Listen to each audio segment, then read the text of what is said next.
सब देखने और सुनने वालों की खिदमत में मोहब्बत भरा सलाम। नाज़रीन, B-2 बमबार तैयारे जो हैं वो ईरान पर हमला करेंगे।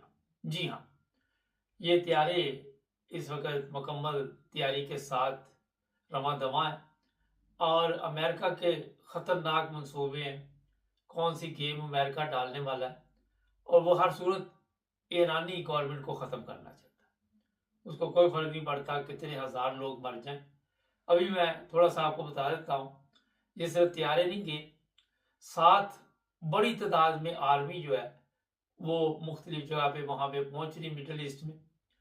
और जो इनका भयानक मंसूबा है कत्लेआम करने का, इससे पहले भी वहाँ पे बच्चों का कत्ल किया गया, वो ये है कि ये ज़मीनी जंग भी लड़ेंगे और ऊपर से भी हमले करेंगे।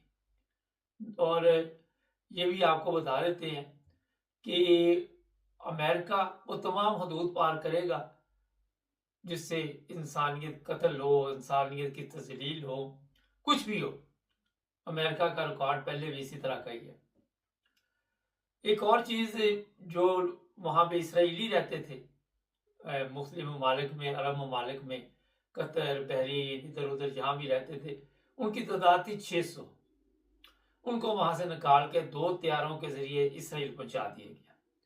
इसके तमाम अखराजात जो हैं वो आप सबके इल्म में है कि हमारे अरब ममालिक ने दिए। उन्होंने उन्हें बाहिफ़ाज़त वहाँ से निकाला और खैर से उनके मुल्क में उतार दिया गया। इसके अलावा जनाब ये भी आपको बता देते हैं कि ईरान के ऊपर बड़ी बमबारी की गई और कई जगह पे कई लोगों की मौत की खबर है। लेकिन ईरान की बमबारी से जो सऊदी अरब है वहाँ अमेरिका के 6 जहाज़ तबाह हुए हैं और सऊदी अरब की तरफ से ये बयान दिया गया कि अगर ईरान ने ये हमले बंद ना किए तो हम इसके खिलाफ एक्शन लेंगे। और तमाम अरब ममालिक जो हैं उन्होंने जनाब कहा है कि फौरी तौर पर ये हमले बंद किए जाएं। जहाँ तक तेल की सूरत हाल है, कुछ शिप वहाँ से गुजर रही हैं, उसमें तुर्की का भी एक शिप गुजरा है जो समुद्री रास्ता ईरान ने बंद किया हुआ है और चाइना को मुकम्मल सप्लाई जा रही है तेल की, उसमें कोई फर्क नहीं पड़ा।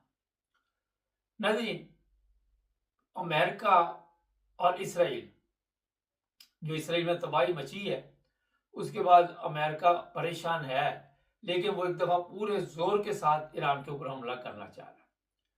इसराइल के वज़ीर आज़म के मुतल्लिक ये खबरें मिल रही हैं कि वो इस दुनिया से जा चुके हैं और आप सबके इल्म में है आजकल किसी की वीडियो चलाना कोई इतना बड़ा काम नहीं है और कहाँ से चलाई गई। और ये टेलीफोन पे और ऑनलाइन कॉलें लेके तो एक प्रेस कॉन्फ्रेंस की गई तो बताया जा रहा है कि ये एक ड्रामा चला है, अमेरिका से चला है या कहाँ से चला है ये किसी को अभी तक पता नहीं। लेकिन ये खबरें आ रही हैं कि अमेरिका को पता चल चुका है कि इसराइल के वज़ीर आज़म दुनिया से जा चुके हैं। क्यों नहीं कन्फर्म कर रहे? एक तो ये भी वजह हो सकती है कि ईरान के सुप्रीम लीडर को ज़ाहिर इन्होंने शहीद किया था और उसके बदले में उन्होंने कहा था कि हम खून का बदला खून, और इस शर्मिंदगी से बचने के लिए भी ऐलान नहीं किया जा रहा। नतीजे जो नॉर्थ कोरिया ने बात की है बहुत ज़बरदस्त किस्म की, उसने अरब ममालिक को कहा है कि अगर आपने अपने आप रवैये चेंज ना किए, अपने आप को तब्दील ना किया तो ये जो इसराइल है आपके तमाम ममालिक पे ये कब्जा कर लेगा। उसने बाकायदा तौर पर नॉर्थ कोरिया के जो साहब बहादुर हैं उन्होंने कहा कि अपनी सलाह कर लो फौरी तौर पे, वक़्त कम है और मुकाबला सख्त है। अब अरबों की कमबख्ती अगर तो आई हुई तो फिर तो नॉर्थ कोरिया के या मैं कहूँ या आप कहें कुछ भी नहीं हो सकता। दुबई में एक बिल्डिंग है उसको आग लगी है, 3 पाकिस्तानी भी और भी दूसरे लोग भी जान से चले गए हैं। ये कैसे लगी आग किसी को कोई पता नहीं अभी तक। कोई ड्रोन गिरा, मिसाइल गिरा या वैसे ही आग लगी है। लेकिन दुबई में इस वक्त खलबली मची हुई है और जो प्राइसें थी वहाँ की प्रॉपर्टी की ये बता तो ये रहे कि 20-30% नीचे गई है, मगर फिलहाल वहां पे कोई प्रॉपर्टी खरीदने वाला नहीं है, क्योंकि खौफ इतना पैदा हो गया वहां पे। जो परदेसी आए हुए थे वो वहां से निकल रहे हैं। इसी तरह अबू धाबी, दूसरे भी अरब ममालिक से कई लोग जो है वो वापस जा रहे हैं। नहीं, सफर की ये सूरत हाल है। जिन लोगों ने ये टिकटें ली हुई थी, मेरी कल उनसे बात हुई, गल्फ एयरलाइन, कतर एयरलाइन, ये जो भी अरब ममालिक है, वो टिकटें जो है वो नहीं चल रही और अभी तक पैसे भी वापस नहीं मिल रहे। बताया जा रहा है बड़ी लंबी क्यू है, बड़ी तादाद में लोगों को पैसे वापस दिए जा रहे हैं। जो फर्क पड़ रहा है वो ये है कि ऐलान किए जाते हैं कि फर्ज करें 21 तक की तमाम जो फ्लाइटें हैं वो कैंसिल कर दी गई है, कोई जहाज नहीं जाएगा और इसी तरह स्टेप बाय स्टेप आगे दिन जाते जाएंगे। जिन लोगों ने एजेंटों से टिकटें ली थी, ट्रेवल एजेंट जो है वो उनको तंग कर रहे हैं। जिन्होंने ऑनलाइन ली थी वो डायरेक्ट फर्ज करें गल्फ एयरलाइन से ली थी, वो पैसे आपके महफूज हैं। जो एजेंट हैं वो उसमें पट्टी लगाने की कोशिश कर रहे हैं 150 की, और अभी तक वो कोई सराहत भी नजर नहीं आ रहे कि वो पैसे लोगों को मिले या नहीं मिले।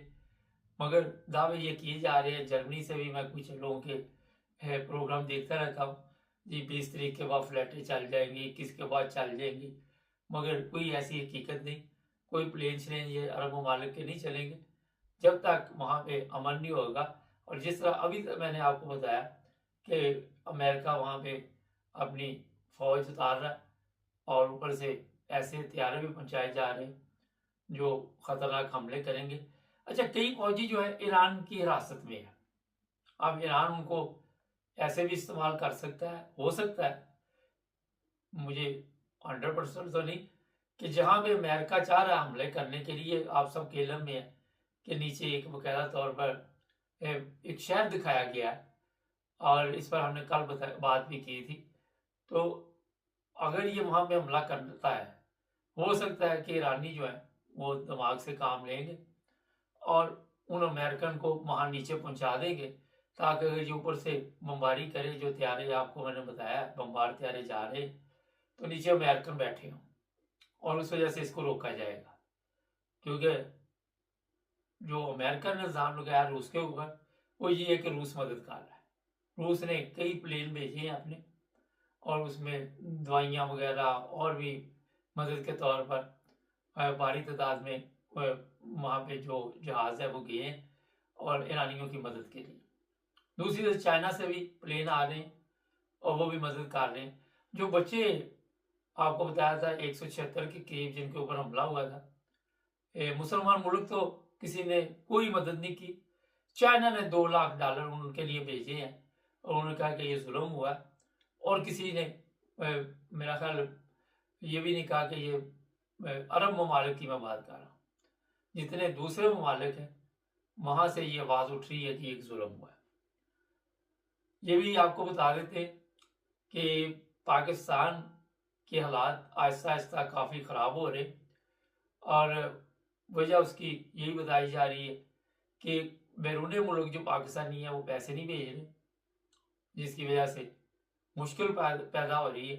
चाइना ने कोई मदद दी है जिसकी वजह से मुबारकबाद दी जा रही है कि वो हमारे लिए उसने ऐलान किया, चाइना ने उस सदका खैरात का। उसने देखा होगा रमज़ान का महीना है तो इनको अगर कोई मुसलमान मुल्क नहीं दे रहा सदका खैरात, उसने ये कहा और उसकी वजह से ये जितने पार्लियामेंट में लोग बैठे हुए हैं ये एक दूसरे को मुबारकबाद पेश कर रहे हैं, बड़े खुश है कि चलो पिकनिक का सिस्टम जो है वो आगे चलेगा।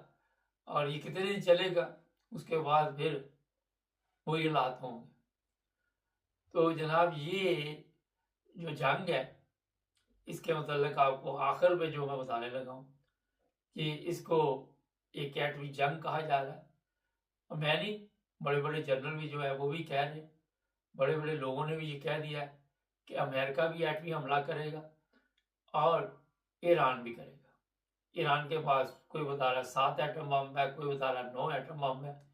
ये तो अब चलेंगे तो पता चलेगा कितने हैं। लेकिन चाइना, कोरिया, रूस जो है साथ मिल चुके हैं और ईरान को अकेला नहीं वो छोड़ना चाहते। जहां तक मुसलमान ममालिक की बात है उनमें और ईरान में इतनी दूरी पड़ चुकी है कि वो इतनी जल्दी नज़दीक नहीं आएंगे। दुबई का बेड़ागर्क होना, जो भी वहाँ पे लोग रहते थे, वो बता रहे हैं कि कितनी सख्त ज़िंदगी है और वहाँ के हालात जो है अचानक ख़राब होने, उन लोगों का इतना पैसा डूब गया जिसका आप अंदाज़ा नहीं कर सकते।